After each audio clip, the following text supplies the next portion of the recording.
안녕하십니까. 소금 전문가 박주영 이사입니다. 이번 시간에는 이 심층수에 대해서 제대로 알아보도록 하겠습니다. 심층수에 대해서는 여러 가지 자료들도 나와 있고 유튜브도 몇 개 올라가 있지만은 제대로 설명한 것들이 별로 없는 것 같아요. 잘못 알려져 있는 내용들도 있고, 그래서 제가 다시 한번 좀 정리를 해서 알려드리도록 하겠습니다. 제가 세계 지도를 자료 안 보고 대충 이렇게 그려놨습니다. 비슷하게 이해를 하시면 될 것 같아요. 자, 이게 이제 대서양입니다. 대서양. 네, 바닷물이 이제 적도 지방이 있으니까 적도 지방이니까 이제 뜨거워지면 이렇게 위로 북상을 합니다. 북상을 하면 이쪽에 올라가게 되면 이제 그린란드가 있죠. 이쪽에 가면 이제 빙하지대가 있습니다. 이쪽 그린란드 지역에 가면 여기 가서 이제 이 차가운 걸 만나게 되면 어떤 현상이 생기죠? 여기서 뜨거워진 물이 올라가면서 점점 이제 온도를 이제 뺏기고 올라가면서 드디어 이제 빙산이나 빙하를 만나게 되면은 온도가 차가워지겠죠.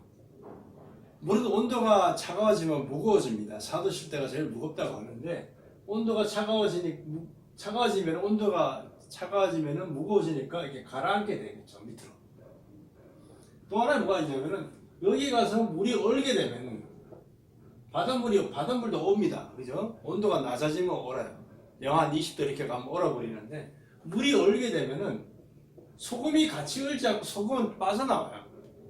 그러면은 물이 얼게 되면은 어는 물과 안 어는 물이 나눠지겠죠. 안 어는 물에는 이 소금이 농축이 돼요. 그렇게 되면은 바닷물의 농도가 올라간다는 얘기죠. 그러면 온도가 올라가게 되면은 무거워집니다. 그래서 이걸 때문에 또 가라앉아요. 온도가 낮아져서 가라앉고 농도가 높아져서 가라앉고 이게 바닷물이 올라가서 부딪히면서 계속 이렇게 가라앉게 되는 현상이 생겨지게 됩니다. 이게 이제 심층수의 기원이에요. 이렇게 가라앉고 위에서는 계속 물이 들어오고 이 가라앉은 물은 어떻게 합니까? 밑바닥을 타고 심해로 이제 흐르기 시작을 합니다. 이렇게 해서 심해로 흘러서 이렇게 전 세계 바다를 한 바퀴 돌아서 이렇게 다시 돌아가는 이런 구조를 갖고 있는 게 심층수의 대순환입니다. 이 시간이 얼마 걸리냐? 4,000년 정도가 걸려요. 가는데 2,000년, 돌아오는데 2,000년, 4,000년. 그러니까 1년에 몇 cm씩밖에 이동을 안 하는 거죠. 아주 저기서 천천히 이렇게 이동을 합니다. 그렇게 해서 이렇게 돌아가요. 물론 여기도 남쪽에는 남극이 있죠. 차가운 물이 여기서도 만들어져서 이렇게 합류를 해요. 이쪽에서 내려오는 것과 이렇게 합류해서 이동을 하게 되는 이렇게 구조가 되어져 있습니다. 이렇기 때문에 심층수는 이제 특성이 이제 있어요. 정리를 좀 해보면은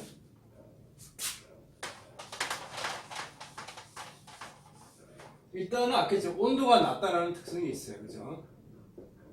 온도가 낮다. 그 다음에 아주 오래전에 만들어져서 밑을 흐르다 보니까 표층에 오염하고는 격리가 되어 있어서 청정해요. 이 청정하는 표층과 오염에 격리됐다는 친구들이 좀 여러 가지가 복합적으로 얽혀서 이 청정성을 만들어냅니다. 일단은 법적인 정의가 200m 이하지만 그 밑으로도 몇천 m까지 이렇게 가거든요. 그러면 위에서 내리는 압력이 엄청나게 세요. 그러니까 일반 세균들은 여기서 살지 못해요. 플랑크톤들도 살지 못하는 거죠. 왜냐하면 식물성 플랑크톤들은 햇빛을 받아야 되잖아요. 햇빛이 비치는 한계치 이하이기 때문에 햇빛이 없어요. 그래서 식물성 플랑크톤이 못 살아요. 식물성 플랑크톤이 없으면은 그걸 잡아먹고 사는 동물성 플랑크톤도 살기가 어렵겠죠. 그러다 보니까 이 플랑크톤이나 이 세균들이 거의 없어요. 그러다 보니까 아주 깨끗한 물이 만들어지게 된다는 거죠. 그러면서 이제 문제는 이제 미네랄 부분인데 이 표층이라는 부분에서는 미네랄 이런 것들을 이 해조류라든가 묻고 이런 게 다 사용을 해버렸어요. 없다는 거예요. 근데 얘들이 이제 죽거나 이렇게 되면은 분해가 다 돼서 가라앉는 애들은 미리 다 가라앉아 버리는 거죠. 그래서 위쪽으로 갈수록 미네랄이 좀 풍부한 경향이 있어요. 그 다음 이제 숙성을 얘기를 하는데 이거는 뭐 증명이 안 돼요. 우리가 김치를 숙성시키니까 맛이 좋다라고 하지만 숙성에 무슨 작용에 의해서 얘가 좋아졌는지 잘 몰라요. 바닷물도 마찬가지. 2000년 동안 4000년 동안 숙성이 되면은 뭔가 다른 특성이 개입됐을 수가 있는데 그게 뭔지는 정확하게 몰라요. 하지만 그런 숙성의 어떤 의미를 가진 어떤 특성이 있는 것을 같다라고 있는 게 이제 지금까지 얘기되고 있는 거예요. 이게 심축수는 이런 특성이 있어요. 온도가 낮고 청량하고 미네랄이 있고 숙성 이런 특성이 있다는 거예요. 그러다 보니까 이거를 이용해서 이제 산업화가 많이 이루어질 수가 있죠. 이 온도가 낮다라는 거, 우리 동해안의 심층수는 온도가 2도씨 정도 돼요. 아주 낮아요. 여름이 돼도 여름 표층이 30도 올라가도 표층 심층수는 2도씨 정도밖에 안 돼요. 이게 어떤 효과가 있냐면 예를 들면 개를 키우잖아요. 대게 이런 거. 대게는 초에서 살아요. 얘들은 온도가 2도씨 이 온도가 적당한 거예요. 더 올라가게 되면은 10도 이렇게 올라가게 되면 다 죽어요. 아주 낮아야 된다는 거예요. 그 다음에 전복은 뭐 키우긴 하지만 전복 이런 것도 마찬가지. 온도가 아주 높아지면 죽죠. 미역이나 해조류 같은 경우 온도 높아지면 다 죽어요. 그러니까 미역이 나는 게 겨울철에 난단 말이죠. 그리고 겨울철에 나는 미역 먹고 자라는 전복이라는 건 해조류 먹고 자라잖아요. 온도가 낮는 게 되게 유리한 부분이 되게 많아요. 또한 여름에 바닷물에 온도가 올라가서 죽는 고기들이 많은데 이 온도를 조절할 수도 있잖아요. 그래서 표층의 물하고 얘하고 섞으면 온도가 다 조절이 되죠. 그래서 에너지 비용 절감해서 이 온도를 조절해서 양식을 하는데 아주 유리하고 이 온도를 위해서 육지의 채소나 이런 재배를 온도 조절해서 할 수도 있습니다. 이 미네랄이라는 부분을 가지고 우리가 이제 뭐 소금도 만들고, 그죠?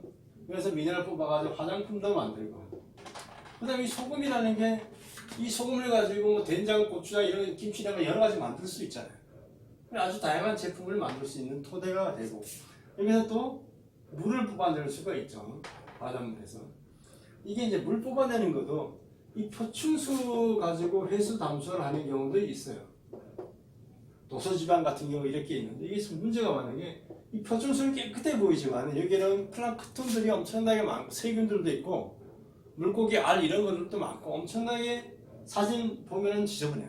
근데 이걸 가지고 그냥 필터를 걸 수가 없어요. 필터가 다 막혀가지고 망가지는 거예요. 그래서 여기는 모래효과나 약품 처리를 해가지고 얘들 다 끄집어낸 다음에 해수 담차 장치를 돌려야 돼요. 그러다 보니 이거 관리하는 비용이나 여러 가지 문제가 생겨서 잘 안 돼요. 근데 이 심추수는 깨끗하기 때문에 그냥 몇 개의 필터만 거치면은 먹는 물을 만들 수가 있어요. 그때 아주 유리한 거죠. 아니 물을 가지고 우리가 여러 가지 음료도 만들 수가 있고 여러 가지 제품을 활용할 수가 있잖아요. 아주 다양한 제품들을 만들 수가 있다라고 이해를 하시면 될 것 같아요. 그래서 심층수는 이런 특성을 갖고 있어서 산업적 활용도가 아주 높은데 아직 우리나라는 뭐 지금 시작된 지 한 십몇 년 됐지만은 결국 뭐 온도를 이용해서 축양을 한다든가 소금을 만드는가 먹는 물 만드는 정도에 이렇게 활용하고 물론 심층수를 가지고 이렇게 좀 뿌려가지고 제품을 좋게 만드는 이런 일들도 하고 있지만 아직 제대로 제품들이 많이 만들어졌다고 할 수가 없어요. 근데 심층수는 특성이 있기 때문에 이거 갖고 우리가 두부도 만들기도 하고 빵도 만들기도 하고 여러 가지에서 쓰면은 두부나 빵의 성질을 다 달리하게 만들 수도 있어요. 그렇기 때문에 이런 기술들은 많이 개발이 되어 있는데 상업적으로 많이 활용이 돼서 심층수 산업이 조금 더 활성화가 됐으면 좋겠다라는 말씀을 드립니다. 그리고 조금 보완 설명을 하자 그러면은